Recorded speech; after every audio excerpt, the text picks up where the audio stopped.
My name is Chris Bedford. I'm the team meteorologist for Oracle Team USA.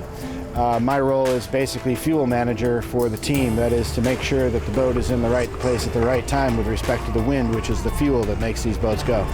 The terrain around this bay is very complex, and not just in the bay itself, but in the surrounding areas. The valleys inshore heat up a lot and create a very strong thermal, which pulls the very cold air over the Pacific Ocean into the bay here. And how those two air masses, that warm air mass inland and the very cold air mass offshore, interact makes things very complex here. Then add in the terrain. The terrain and the way the wind funnels through the Golden Gate into the course area makes this a very complex place to sail. Things will be changing though as we go into the America's Cup match. Basically, we start to go into the transition season where you can still have very strong summer-like sea breezes, but other days we may not get quite the heating inland, for example, that's necessary to drive a stronger sea breeze, and you can have sort of light to moderate winds in the course area. So really, sometime in September there, the wind kind of falls off a cliff, and we get a very abrupt change in the weather pattern here in San Francisco.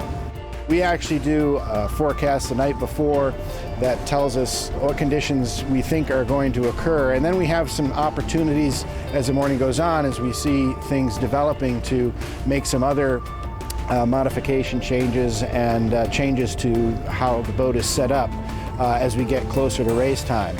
Once the boat is configured, it's really just sort of what I refer to as nowcasting. That is, what's going to happen sort of in the next hour, the next 30 minutes, the next 10 minutes even.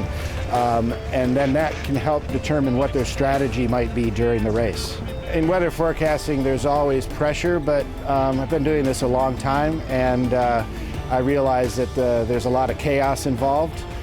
So really, I think part of my job is expectation setting, and that is letting them know when I don't know what's going to happen. That's almost just as important as telling them what I think is going to happen. I do switch off occasionally, but not very often. It's an occupational hazard to be always looking up and seeing what the clouds are. It's the first thing I do when I walk out of a building is look up.